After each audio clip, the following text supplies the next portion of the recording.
Okay, so we're up and running. I just have to put you up on the screen.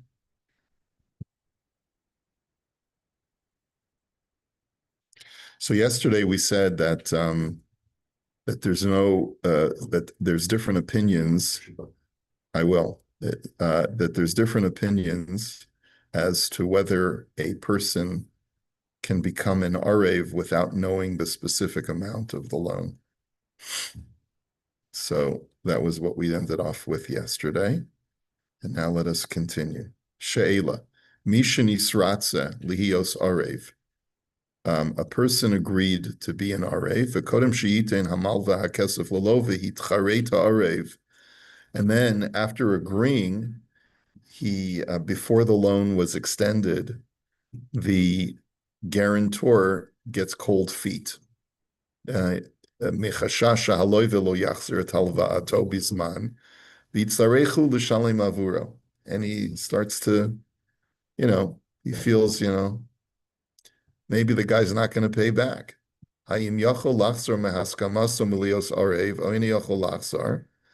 Can he back out of his agreement to be a guarantor or not in a situation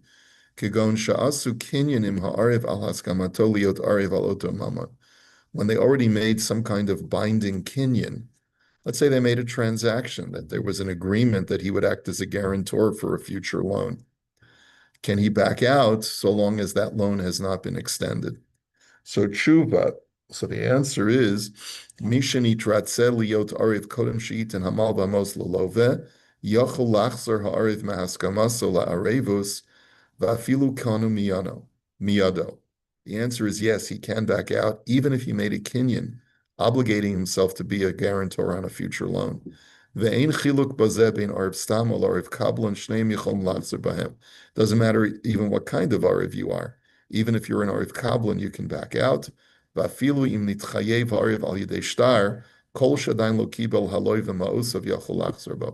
Even if they drew up papers already and he signed the paper, but as long as the borrower has not yet received the loan, he can back out and say, I'm out.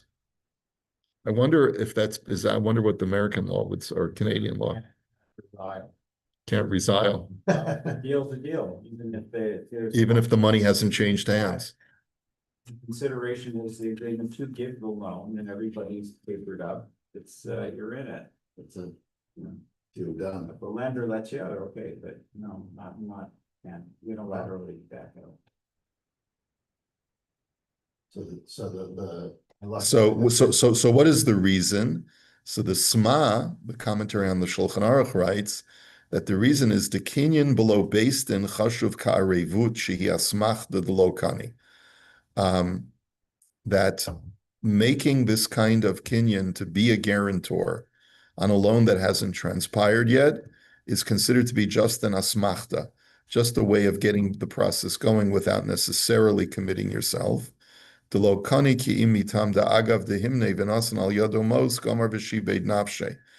says, because remember, what is the reason that an arev becomes an arev, or what is the quid pro quo? It's not just the paper. It's the fact that the loan was extended based on my reliability. So long as the loan has not been extended, I can back out according to the halacha. There's other commitments. Guy that was borrowing the money, he's already committed to already buying this and this. Yeah, he's screwed. He's screwed. Yeah, you're absolutely right. What about the cost of writing up all the paper? Obviously, he may be liable for that. He'll have to pay Marva's fees. All right, listen. Yeah, So the thing with the loan is actually the transaction of the money or whatever the loan is for. Once cash changes hands from the lender to the borrower, then you're on the hook to be the arev. Okay.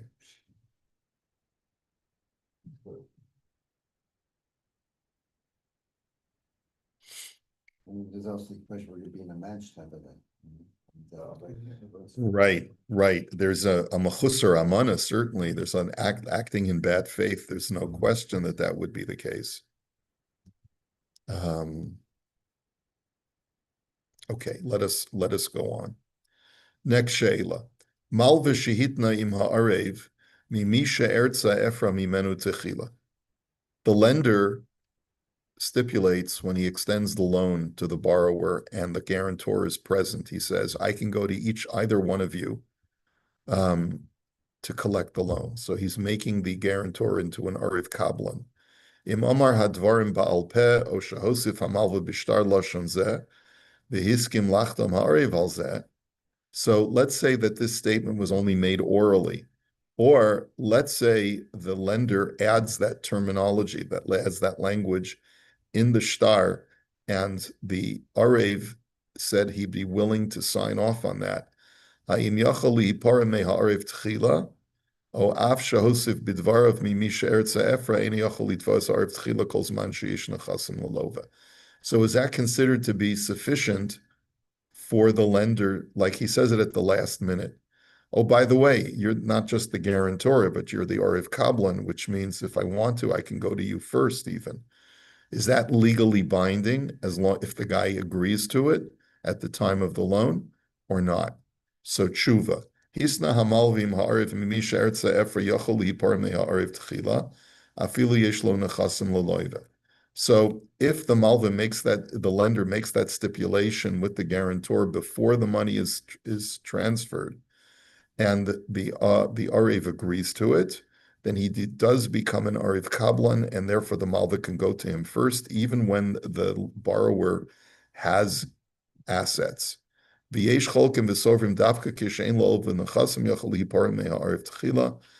disagree, and they'd say that he doesn't become an Arev Kablan.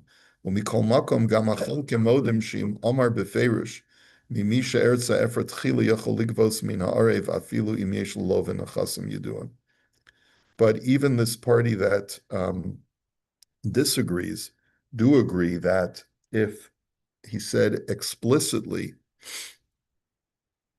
without making this stipulation only with the guarantor, but making it, I guess, openly with all parties, that I can collect from whomever I wish. So then, of course, he becomes an Arev Kablan, and it's legally binding. The language here is not that clear, so we're going to go on. She'ela, Misha Amr Lamalva, Tain lo va'ani osein lach, O Shamr lo tain lo va'ani kablan, O Shamr lo halveu va'ani arev. All of these different languages. If a person says to a lender, "Give him and I'll give you," or if he says, "Give him and I'll be a kablan," or if he says, "Lend him and I'll be an arev," O hilvehu va'ani poreya, or lend him and I'll pay back, or hilvehu va'ani chayav, or lend him and I am liable. O sha'amar lo halvehu va'ani kablan, o tain lo va'ani kablan. Or if he says, lend him and I'll be the kablan, or give him and I'll be the kablan. Okay, in all of these situations, ha'im kisha'amar b'lashonos halolu l'malva yeshalav din shel arev kablan v'yachal lihipara mimenu tchila im yirtzeh, o ein elu elu l'shonos shel arev bilvad v'lo lashon shel arev kablan. Does this make him into an Arev Kablan? He didn't say I'm an Arev Kablan. He said I'm a Kablan, or give him and I'll be an Arev, or give him and I'll be liable. So You had this question already. yeah, no, this is a slightly different question. It's a little stronger in terms of the commitment. It's definitely, these languages will definitely make him into an Arev. However, will they make him into an Arev Kablan? That's the question. So tshuva, yesh chiluk ben halashonu shehuzkaru, emasai nechshav arev kablan or arev stam. All of these will make you an arev, but the language will determine whether you're an arev kablan or a regular arev. Kigon mishamar lamalva tein lo va'ani nosein lach. He says, if a guy says, if Levi says to Ruvain, give to Shimon and I'll give you back. Kishamar b'lashon zeh nasa arev kablan. Then you become an Arev Kablan because you're now making yourself into the debtor. And therefore, Ruvain, when he wants to collect the debt, can go to Levi first. Even if the lender did not make the stipulation that I can collect from whomever I wish. Aval im Omer Lashonos Elu, bless you. Halvehu v'ani arev. Halvehu v'ani poreya. Halvehu v'ani chayav. Halvehu v'ani nosein. Halvehu v'ani kablan. Kulam Lashonos arevu same. He says, but if you just say, lend him and I'll be an arev, or lend him and I will pay, or lend him and I'll be liable, or lend him and I'll give, lend him and I'm a kablan, all of those are just arevus. Okay, so only the first one, if he says, give him and I'll give you back. But in all of these other languages, when I'm just saying I'll be responsible, then you're a regular arev. V'das moran hashulchan aruch shafilim omer tein lo vani kablan eno elo lashon arev bilvad. There's a bit of the dispute if you say give him and I'll be the kablan. The Shulchan Aruch holds that you're still only just an arev. Ulam ledas harama b'haga Shulchan Aruch kishaomer b'lashon zeh tein lo vani kablan nasa karev kablan. But the Ramah says that language makes you into an arev kablan. V'yesh misha omer milva sha'amar leploni shimani alva leruvein kach v'kach mos.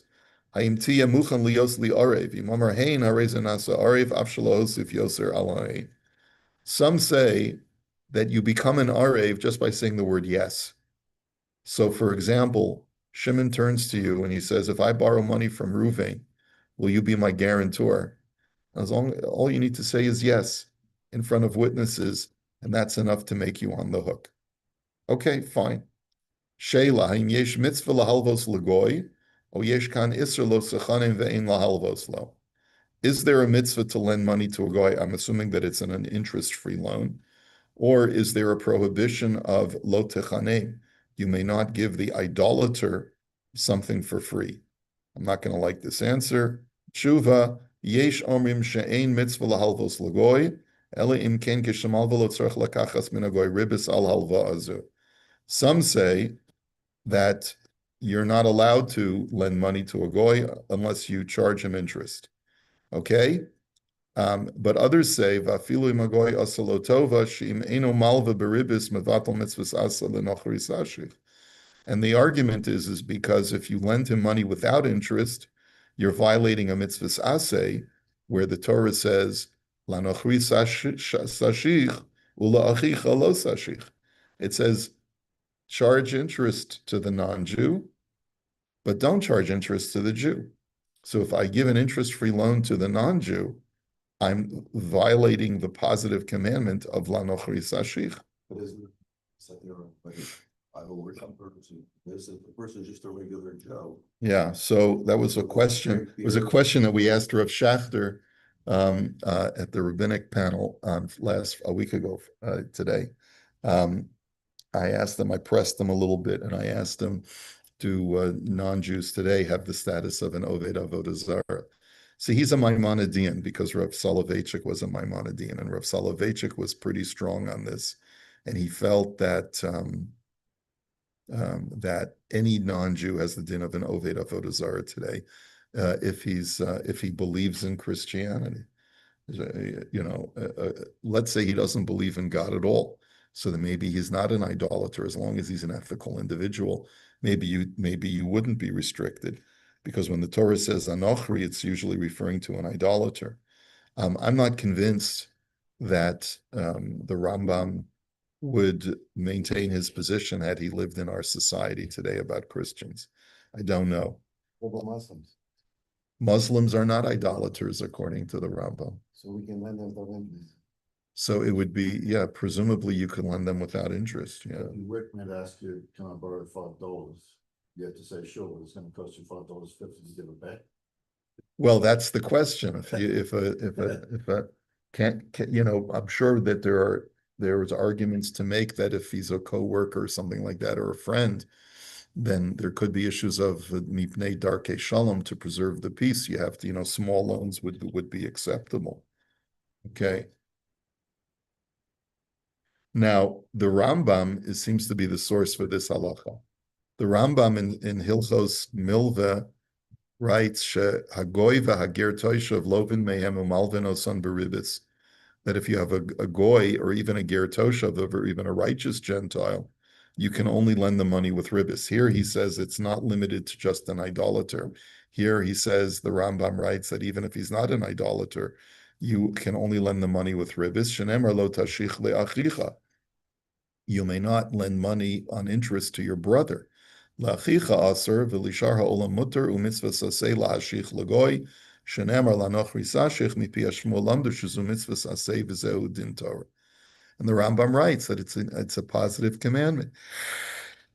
However, the Ravid disagrees. He says the Ravid cholek shamal harambam because of anilo matzasi shmuazu. The Ravid says I'm not aware of this tradition that there's an obligation to charge interest. Umar na shulchan aruch bi'ordeya pasak sham devar Torah mutar lahalvos levikochavim beribis v'chachamim asru him lo kedei chayav o letalmid chacham o beribis the rabbanan v'ha'idna mutar. So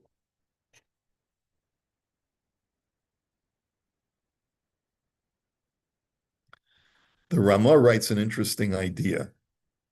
I'm sorry, the Shulchan Aruch writes an interesting idea. Pasak sham devar Torah mutar lahalvos levikochavim beribis, that midioraisa you are allowed to lend the money with interest to an idolater. V'chachamim asruhu im lo kedei chayav o letalmid chacham. And but then he says the Chachamim prohibited lending money to an idolater on interest, unless it's for your parnasa, or if you're a Talmud Chacham, or if you're only violating ribis derabanan. But then he writes after all that, he says v'ha'idna mutar. But nowadays, it's permitted to lend money to an idolater with ribis. Ribis to Rabbanon. Ribis derabanan would be could be a number of different things. Sa'a bisa'a is considered ribis derabanan. So, for example, if I lend you a bushel of wheat and you give me back the same a different bushel of wheat, where there's a volatile market, so that the bushel of wheat that you give me back is worth more than the value it was when I gave it to you, that's ribis derabanan. It's aser only b'derabanan. So why is it only aser b'derabanan? Because it wasn't kitsutza. It wasn't stipulated at the time of the loan that I'll only lend this to you provided that you give me something more valuable. It just so happens that when you give it to me back, it's more valuable. So that's rabbinically prohibited. So that's. I lend you money and I say, you know what, you can pay me back in US dollars if you want, or in shekels. And you pay back, and there's a difference in the currency. That's the Durabanan. Depends which country you're in. Depends which country you're in. Like technically, like you lent me shekels and I gave you back shekels. We'd have to look into that to see if there was a major fluctuation. If there was a major fluctuation, like the shekel went up significantly in value, then there could have been a shaila of ribis.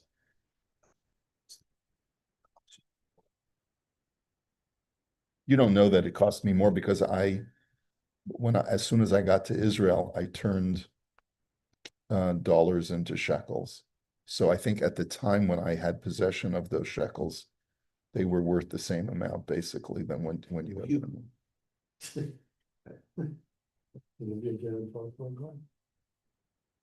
That's an interesting question. Can you be a guarantor on a Gentile's loan? I don't know that you would. Yes. I don't know that there's any prohibition. Now, he says, "V'kosav hatur hatam deha'idin amutar l'chol b'chol minei ribis." The Tur explains why is it that the rabbis prohibited it in the old days and nowadays it's permitted. Mishum she'iyef shalanu liistaker b'shumasa umatan im lo shenisa v'niteni mohem. Because we live in the diaspora where it's impossible to make a living without doing business with non-Jews. Im kain lo shayach beribis shema yilmud b'masav tvei misha'ar masa umatan. What does that mean? Im kain lo shayach beribis. And therefore, a ban on charging money with interest is not really relevant anymore.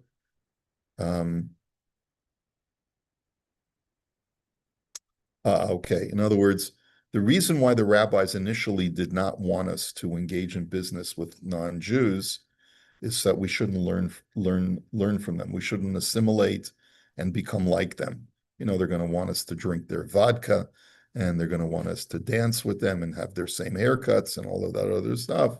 So the rabbis initially told us, avoid doing business with non-Jews.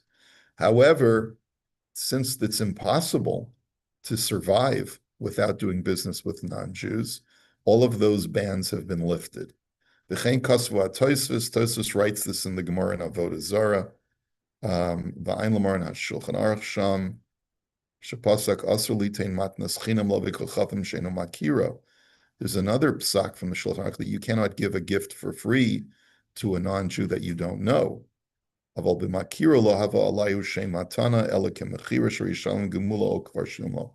if it's a Gentile that you know or that you can gain benefit from, so then you're allowed to give him a gift for free because you're hoping for some kind of equity building through that gift.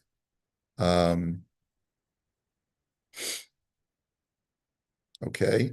And regarding the question of does he have to be an idolater to be obligated to charge him ribbis, he quotes the Shach that even a Yishmael, even a Muslim who's not an idolater, you're not allowed to extend a loan for free.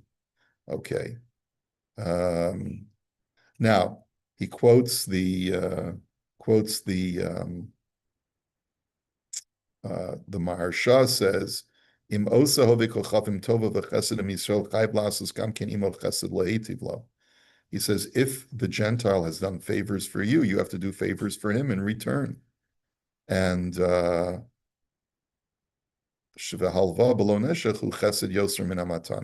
and lending someone money without interest is a nicer thing than giving him a gift. Because many people will be embarrassed to accept a gift, but will not be embarrassed to accept a loan. But that's not mashma from the Rambam. So you basically have a bit of a machlokes as to whether it is permitted or not to lend money to a Gentile who you know who has done favors for you, whether you can extend him a loan without interest. Employee that's not Jewish. Yeah,